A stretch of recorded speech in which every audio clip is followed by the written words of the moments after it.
Dans l'entrée principale de la maison, nous découvrons les musées d'accueil. De belles armoires de bois, de grandes vitres coulissantes, des étagères nombreuses, œuvre du frère Léo Laflamme, dont il est l'architecte et l'ébéniste. Une réalisation exécutée en 1996. Deux statues remarquables nous reçoivent dès le début de la visite. Une luminosité abondante, des produits bien disposés, des décorations colorées, un étiquetage précis. Voilà des aspects facilement identifiables qui émerveillent dès les premiers coups d'œil. Tous ces précieux chefs-d'œuvre, collectionnés au cours des décennies passées, proviennent de très nombreuses sources et donations. Une bonne moitié des produits, et oui, surprise, proviennent de nos missionnaires maristes. Admirons ces nouvelles photos de plusieurs artefacts de notre patrimoine mariste.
Retournons visiter la grande salle d'exposition, la plus abondante en produits religieux et œuvres d'art. Nous y découvrirons d'autres merveilles méconnues. Cette création éclatante, faite par un artiste du Zimbabwe, a été offerte par son président aux frères maristes. Deux cônes d'ivoire entourent un ovale d'étain sur lequel sont gravés éléphants et arbustes. Un cadran y est même intégré. Des centaines de livres font partie de la collection du patrimoine. Certains ouvrages datent de tout récemment, d'autres appartiennent à l'histoire d'un jadis. Le domaine dit de chapelle comprend de multiples produits précieux, surtout des vases dits sacrés ou des ornements liturgiques.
Au bout du corridor du premier étage, un musée mariste de conception récente nous ouvre ses portes.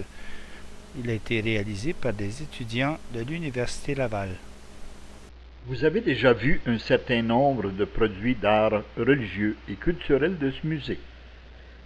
Quelques-uns s'avèrent tellement précieux qu'ils sont enchâssés dans des boîtes vitrées. Plusieurs objets conservés ont une petite histoire d'appartenance et d'utilisation. Peut-être en connaissez-vous quelques-unes. Un retour à la grande salle d'exposition nous permettra de contempler plusieurs produits non encore vus. Sous la statue du Père Champagnat, divers produits artistiques directement reliés à sa vénération sont exposés. Vous remarquerez que certains objets ont été créés tout récemment. Étonnante variété que cette création de produits d'hommage envers notre saint fondateur.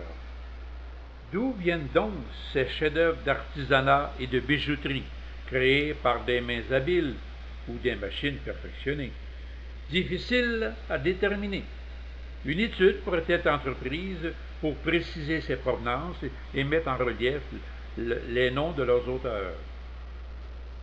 Jetons un regard attentif sur certains bustes aux statues du Père Champagnat, fabriqués par des artistes de chez nous. Et plusieurs autres produits vaudraient la peine d'être présentés bientôt, en une autre occasion. Et maintenant, faisons une visite des vitrines mariales placées dans la grande salle d'exposition. Sous une statue de Notre-Dame-Marie, des dizaines d'articles délicats, d'objets décoratifs ou de produits de céramique se voient comme un hommage, une considération, une vénération envers notre Madone.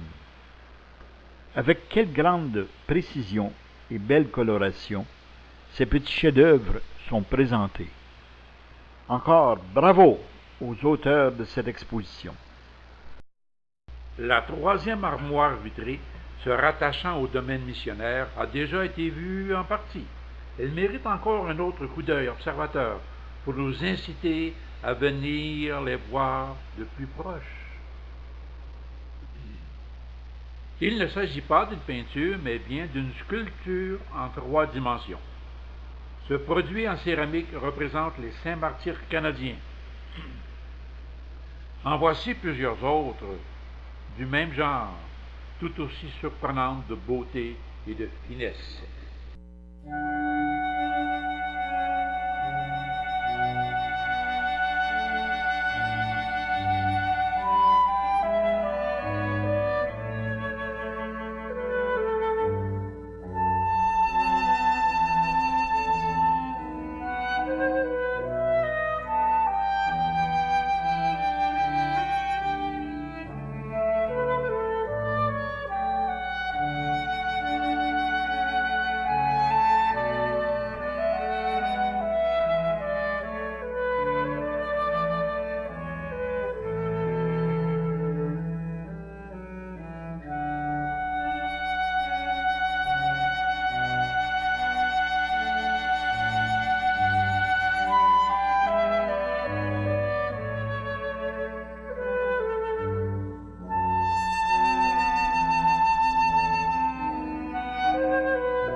Le patrimoine mariste contient de bien belles preuves de la qualité d'éducateurs de nombreux frères maristes. Ce cadre, entre autres, attire notre attention. Il date de 1933, mentionnant 25 émérites décorés par le roi George V. Les frères Henri Noël, Jordanus, Lévite figuraient dans les listes du 2e degré avec des collègues tels que Joséphus, Louis-Gustave, Joseph Azarias, Cécidius, Louis-Patrice, Gabriel-Marie. Le Centre des archives et du patrimoine regorge de centaines de témoignages en appréciation et en récompense de l'excellence pédagogique. De nombreux frères y ont laissé des preuves de leur talent, de leurs études et de leur créativité.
En mai 2010, lors du rassemblement de l'Association mariste d'Iberville, les archives ont présenté une exposition.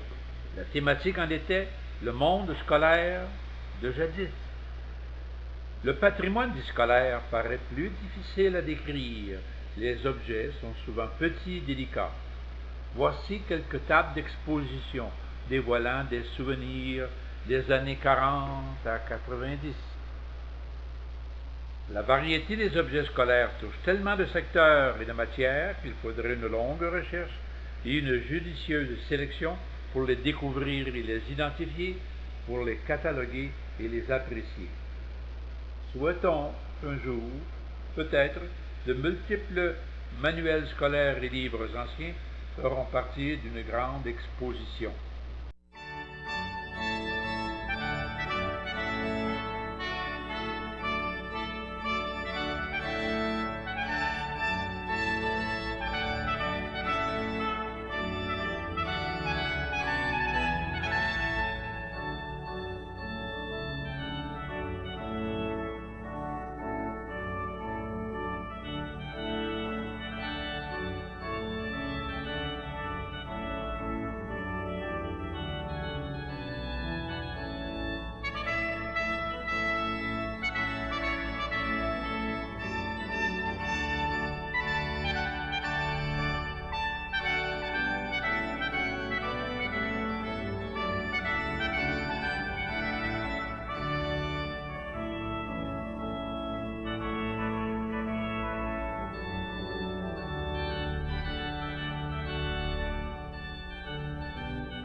Voici le fameux herbier du frère Ernest Béatrix, présenté par M. Éric Paquette, responsable des archives maristes de Château-Richer.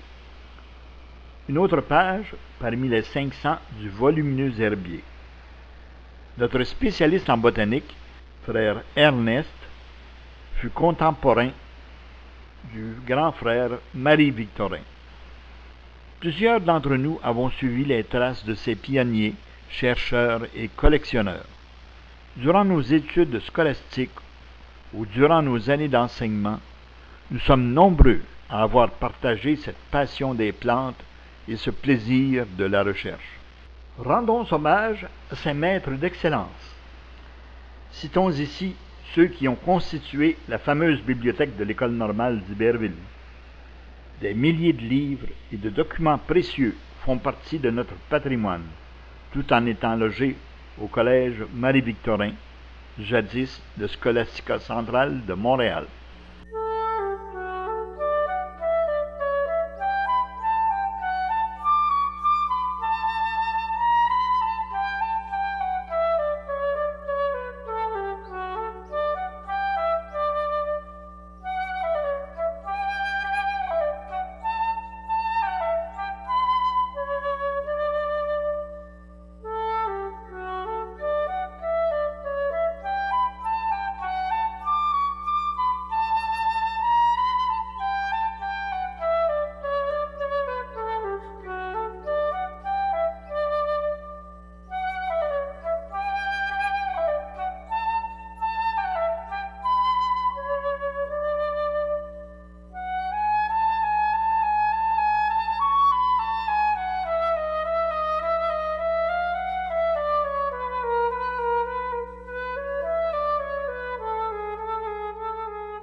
Centre des archives et du patrimoine conserve précieusement des centaines de livres qui ont été placés sous forme de collection. Ces écrits racontent l'histoire de nos provinces québécoises et canadiennes. Certaines compilations furent publiées plus à l'interne de la communauté, comme ces bulletins des études, et d'autres ont fait l'objet d'éditions publiques, comme ces volumes de la fameuse revue Stella Maris. Diverses séries de livres, reliés de façon ancienne ou de manière plus moderne, constituent des témoignages des décennies de vie religieuse et d'événements importants.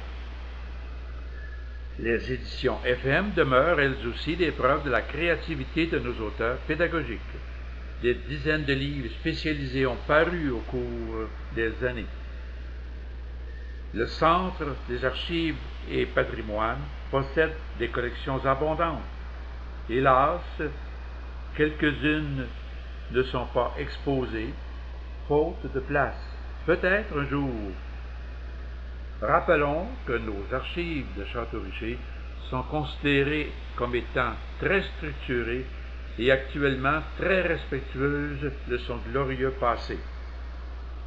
Les peintures de notre saint fondateur, le père Champagnat, sont nombreuses. Celle-ci figure parmi les toutes premières parues créées lors de son décès, presque une relique transmise à notre province canadienne. Plusieurs artistes de la communauté mariste ont réalisé des chefs-d'œuvre de précision et de beauté, principalement lors de sa béatification et de sa canonisation. Lors de cérémonies religieuses importantes, quelques confrères doués d'un sens artistique délicat savent présenter des ensembles décoratifs fortement appréciés. Notre patrimoine se décrirait par beaucoup de ses trésors, conservés dans son centre ou encore dans ses résidences.